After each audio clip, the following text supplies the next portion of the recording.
ঝিনাইদহের হাট গোপালপুর থেকে শৈলকুপার হাট ফাজিলপুর ব্যস্ততম সড়কটি খুবই বিপজ্জনক অবস্থায় রয়েছে।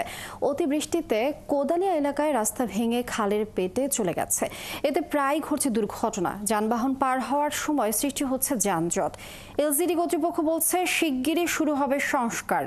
রাজীব হাসানের তথ্য ছবিতে প্রতিবেদন। ঝিনাইদহ সদরের সাথে শৈলকুপারে যোগাযোগের একমাত্র পথ এটি, যেখান দিয়ে প্রতিদিন চলাচল করেন হাজারো মানুষ।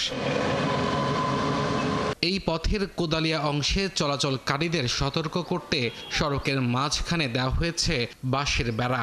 তার উপর টাঙানো হয়েছে লাল রঙের নিশান, কারণ 2 মাস আগে সড়কের একাংশ ভেঙে চলে গেছে নদী গর্ভে। কালভার্ট না দিয়ে মাটি দিয়ে ভরাট করে পিচ ঢালাই করে ব্রিজ করে গেছে। রাস্তা ভেঙে গেছে, এর ভিতর পড়ে মোটরসাইকেল অ্যাক্সিডেন্ট করে মানুষ মরে যাওয়ার কায়দা, হাসপাতালে নিয়ে তার চিকিৎসা করেছে। কালভার্ট না হওয়াতে মানুষ আহত হয়ে যাচ্ছে এবং ভালো ভালো গাড়িও চলতে পারছে না। এ জায়গা অতি শিগগিরই এটা করে দিতে হবে। এখন এলজিডির বিভিন্ন কর্মকর্তারা এসে এখানে ব্রিজের এই বাজেট করে যায়, কিন্তু বাস্তবে তার রূপদান করে না, যে কারণে এখানে এর আগেও অ্যাক্সিডেন্ট হয়েছে অনেকবার। এলাকাবাসী বলছেন নিম্নমানের সামগ্রী দিয়ে সড়ক নির্মাণ করায় এই দুর্গতি। ভাঙন ঠেকাতে 1.5 বছর আগে কালভার্ট নির্মাণের উদ্যোগ নেওয়া হলেও এখন পর্যন্ত কাজ শুরু হয়নি। আমাদের যে আইসি সাহেব, ইনি নিজেই মোটরসাইকেল নিয়ে পড়ে গেছিলেন। এসআই আমাদের ক্যাম্পের দারোগা, উনি পড়ে গেছিলেন। এরকমভাবে কন্টিনিউ এখানে পড়তেছে। কালভার্টটা যদি দ্রুত ঠিক না করা হয় তাহলে ঝুঁকিপূর্ণ লোকজন মারা যেতে পারে, গাড়ি ঘোড়া অ্যাক্সিডেন্ট হতে পারে। সড়কটি দিয়ে ছোট যানবাহন পার হওয়ার সময় সৃষ্টি হচ্ছে যানজট। প্রায় সময় ঘটছে দুর্ঘটনা। এছাড়া লোকাল বাস, ট্রাক সহ ভারী যানবাহন এখন আর চলাচল করতে পারছে না। এই জায়গাটা গাড়ি ঘোড়া কিছু চলতে পারে না, এক সাইড ভেঙে বসে গেছে আর এক সাইড আছে, তাই এই সাইডও ভেঙে যাচ্ছে। চলাচলের সমস্যা, গাড়ি ঘোড়া যেতে পারে না, বিপদ আছে মানুষজনের। এটা সত্যি কথা। এলজিইডি নির্বাহী প্রকৌশলী জানান, ভাঙন ঠেকাতে কালভার্ট বা ব্রিজ নির্মাণের জন্য ঊর্ধ্বতন কর্তৃপক্ষকে জানানো হয়েছে।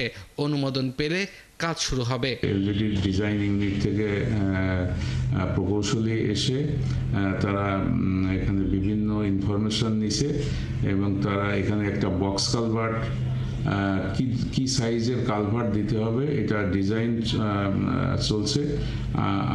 আশা করি যে আমরা খুব দ্রুতই এর অনুমোদন পেয়ে টেন্ডার প্রক্রিয়ায় চলে যাব। গত 15 দিনে একাধিক পথচারী ও মোটরসাইকেল আরোহী খাদে পড়ে আহত হয়েছেন। পথটি দ্রুত সংস্কারের দাবি তাদের।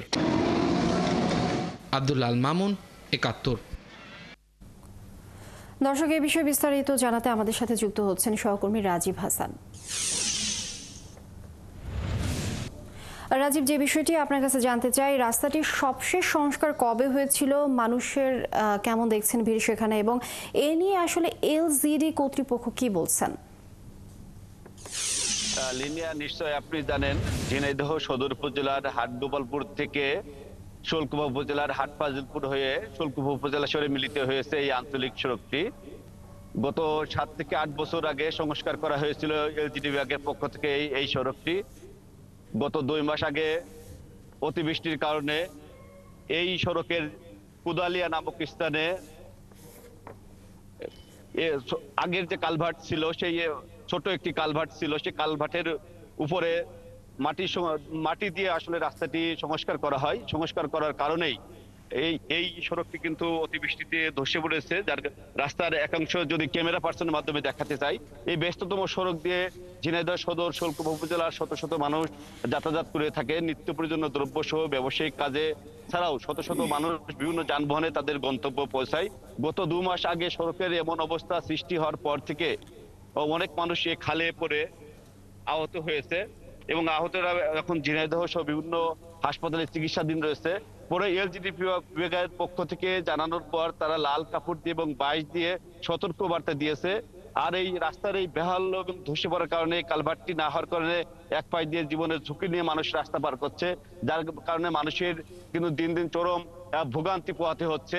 এলজিডি বিভাগের সাথে কথা বলছি। এলজিডি বিভাগ যেটি জানিয়েছেন যে তারা লাল কাপড় দিয়েছেন এবং বাঁশ দিয়ে একপাশে সতর্ক বার্তা দিয়েছেন এবং ফান্ডের জন্য তারা চিঠি পাঠিয়েছেন, যদি দ্রুত তারা ফান্ড পান তাহলে কিন্তু টেন্ডার প্রক্রিয়ার মাধ্যমেই এইখানে ব্রিজ বা কালভার্ট নির্মাণ করা হবে বলে এলজিডি বিভাগের পক্ষ থেকে নির্বাহী প্রকৌশলী মনোয়ার উদ্দিন জানিয়েছেন।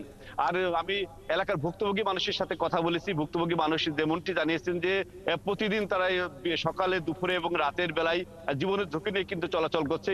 এই সড়ক দিয়ে কিন্তু বাস, ট্রাক সহ 3 চাকা 4 চাকার যানবাহন নিয়মিত চলাচল করে থাকে, যার কারণে মানুষ কিন্তু আতঙ্কের মধ্যে দিয়ে চলাচল করছে এই কোদালিয়ার এই সড়ক দিয়ে। রাজীব হাসান, অনেক ধন্যবাদ। আপনি যেমনটি বলছিলেন মানুষ আসলে আতঙ্কের মধ্যে রয়েছে। আমরা পরবর্তীতে জানবো আপনার কাছ থেকে। দর্শক, ঝিনাইদহ থেকে রাজীব হাসান যুক্ত ছিলেন আমাদের সঙ্গে।